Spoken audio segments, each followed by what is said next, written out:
दोस्तों, आज के टाइम पर जहाँ दुनिया का फोकस कहीं और है, इंडिया अपनी डिफेंस पावर को नेक्स्ट लेवल पर ले जा रहा है। एक ऐसी प्रिपरेशन जो दिखाई कम देती है पर अफेक्ट ज्यादा करती है। आज हम देखेंगे कैसे इंडिया सिर्फ लैंड, वाटर और एयर ही नहीं, बल्कि इंटरनेट इमोशन वॉरफेयर के लिए भी रेडी हो रहा है। अगर मैं एयरफोर्स से गिनती शुरू करूँ तो इंडियन एयरफोर्स के पास में सुखोई SU-MK के 260 से ज्यादा प्लेटफॉर्म, राफेल के 36, HAL तेजस के 40 से ज्यादा जो रैपिडली ग्रो भी कर रहे हैं, MiG-29 के 60+ एयरक्राफ्ट है। टोटल मिलाकर 700 से ज्यादा फाइटर जेट्स, 32 स्क्वाड्रन और लगभग 1700 एयरक्राफ्ट की एक मैसी एयर पावर है। लेकिन सच ये भी है कि चाहे आप कितने ही एयरक्राफ्ट हैं, या आप फिजिकली पूरी बॉर्डर को कवर नहीं कर सकते। इसलिए इंडिया रिलाई करता है एडवांस रेडार टेक्नोलॉजी पर। ऐसी रेडार जो एनिमी कंट्री के एयरक्राफ्ट के टेक ऑफ होते ही उन्हें ट्रैक कर लेती है, मतलब खतरा आने से पहले ही डिटेक्ट हो जाता है। और अगर किसी रीजन से एयरक्राफ्ट टाइम पर इंटरसेप्ट ना हो पाए, तो इंडिया के पास है फास्ट, रिलायबल और डेडली एक्यूरेट मिसाइल जैसे ब्रह्मोस, अस्त्र और मीटियोर, जो एनिमी को दूर से ही डिस्ट्रॉय कर सकती है। और अगर फिर भी कोई दुश्मन का जेट या मिसाइल इंडियन एयर स्पेस में एंटर कर लेता है, तो उसके सामने होता है इंडिया का powerful air defence shield S-400 और अस्त्र, जो इसका कोई प्रोटेक्टिव शील्ड बना देता है। इन केस होड़ लंबी चलती है तो सिर्फ फाइटर जेट नहीं, लॉजिस्टिक भी इतने ही इंपॉर्टेंट हो जाते हैं। तब आगे आता है इंडिया के heavy lifters, C-17 global master 3, C-130 जे सुपर हर्कुलस और IL-76, जो ट्रुप, रैंक और सप्लाई को सेकंड में एक जगह से दूसरी जगह ले जा सकते हैं। और अगर बैटलफील्ड हाई एल्टीट्यूड या टेरेन में शिफ्ट हो जाए, तो इंडियन एयरफोर्स के पास है पावरफुल हेलीकॉप्टर्स HAL ध्रुव, CH-47 चिनूक और AH-64 अपाचे, जो माउंटेन और एक्सट्रीम कंडीशन में भी अटैक को सपोर्ट कंटिन्यू रखते हैं। मतलब हमारी एयरफोर्स हर इंच को प्रोटेक्ट करने के लिए रेडी है। अब देखते हैं इंडियन नेवी की प्रिपरेशन, क्योंकि जहां हमारा समुद्र इतना बड़ा है तो उसकी सिक्योरिटी की प्रिपरेशन भी उतनी ही पावरफुल होनी चाहिए, और यहाँ इंडिया की काफी स्ट्रॉन्ग कैपेबिलिटीज और एक्सपर्टीज दिखती है। इंडियन नेवी के पास आज के टाइम पर है 2 एयरक्राफ्ट कैरियर्स INS विक्रमादित्य और INS Vikrant, 18 submarines, 11 destroyers, 12 frigates और 300+ एयरक्राफ्ट। ये सब मिलकर इंडिया का करेक्ट सी कंट्रोल दिखाते हैं, लेकिन असली गेम फ्यूचर का है। आने वाले टाइम में इंडिया का टारगेट है 200+ वॉरशिप्स बाय 2035। इसके लिए ऑलरेडी 50 से ज्यादा वॉरशिप्स इंडिजिनियसली कंस्ट्रक्शन में है।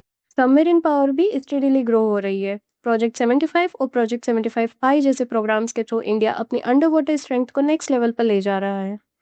और हाँ, सिर्फ शिप्स ही नहीं, नेवल एयर पावर भी रैपिडली अपग्रेड हो रही है, जैसे upcoming Dassault, Rafale, M fighter jets, जो एयरक्राफ्ट कैरियर से ऑपरेट करेंगे और स्ट्राइक कैपेबिलिटी को और डेडली बना देंगे। और अगर सबसे बड़े प्लान की बात करें तो इंडिया का थर्ड एयरक्राफ्ट कैरियर INS विशाल फ्यूचर में इंडियन ओशन डोमिनेंस को कम्प्लीटली चेंज कर सकता है। इंडियन नेवी सिर्फ अपने कोस्ट को प्रोटेक्ट नहीं करती, ये एक ऐसी फोर्स बन रही है जो पूरे इंडियन ओशन में अपनी प्रेजेंस फील करा सके। अब बात करते हैं सबसे क्रिटिकल एरिया की, हमारी लैंड पावर मतलब इंडियन आर्मी। यहाँ सोल्जर्स के हौसले के साथ साथ स्ट्रेटेजी, टेक्नोलॉजी और फायर पावर का कॉम्बिनेशन बहुत जरूरी है। आज के टाइम पर इंडियन आर्मी के पास 12 लाख से ज्यादा एक्टिव सोल्जर्स हैं, जो कि अपनी अपनी एक्सपर्टीज और जरूरत के अकॉर्डिंग डिवाइड रेजिमेंट्स और बटालियंस।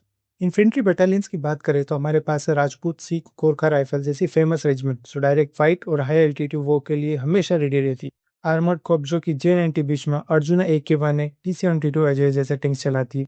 आर्टिलरी रेजिमेंट जिसके पास है K9 वज्र, टी धनुष, AT-AGS और famous reliable and better proven force. Air defence unit जिसका काम है एनिमी एयरक्राफ्ट एंड मिसाइल्स को गिराना और आकाश डिफेंस सिस्टम से स्काई प्रोटेक्ट करना। और हमारे पास है सबसे इंपॉर्टेंट स्पेशल फोर्सेस, जो कि सर्जिकल स्ट्राइक, कोवर्ट मिशंस और हाई रिस्क ऑपरेशन के लिए बनी है। इनके अलावा हमारे पास है इन सबको सपोर्ट करने के लिए इंजीनियर्स एंड सिग्नल कॉर्प्स, जो ये सब टेक्नोलॉजी को हैंडल करता है। हमारी इंडियन आर्मी एक सिंगल फोर्स नहीं है, ये मल्टीपल स्पेशलाइज्ड यूनिट का कॉम्बिनेशन है, जो कि रेडी है किसी भी सिचुएशन को हैंडल करने के लिए। अगर यहाँ तक आ गए हो तो एक सब्सक्राइब भी कर दो यार। अभी हम इतना तो जान चुके हैं कि इंडिया की आर्मी, एयरफोर्स और नेवी को हराना मुश्किल ही नहीं, नामुमकिन है। लेकिन आज के मॉडर्न वॉर में सिर्फ मिसाइल्स नहीं, इंफॉर्मेशन भी वेपन है, और इसी वॉर को कंट्रोल करने के लिए इंडिया के पास है powerful systems. Press information bureau fact check, जो फेक न्यूज़ को तुरंत पकड़ता है और सच सबके पहले पहुंचाता है। Ministry of electronics and information technology, Meta, x और गूगल जैसे प्लेटफॉर्म्स को कंट्रोल करके फेक अकाउंट्स और प्रोपेगेंडा को ब्लॉक करते हैं। Indian cyber crime coordination centre cyber frauds और फॉरेन मिस इन्फॉर्मेशन नेटवर्क को ट्रैक करता है। Defence cyber agency cyber attacks और साइकोलॉजिकल वॉरफेयर हैंडल करता है। और CERT India banks, power grid और टेलीकॉम को साइबर अटैक से प्रोटेक्ट करता है। क्योंकि वॉर टाइम में enemy fake videos, deep fakes और रूमर्स से पैनिक क्रिएट करता है, लेकिन इंडिया का जवाब सिंपल है: फास्ट कम्युनिकेशन, वेरीफाइड इन्फॉर्मेशन और स्ट्रॉन्ग साइबर डिफेंस। क्योंकि आज के वॉर में जो इन्फॉर्मेशन कंट्रोल करेगा वही जीतेगा।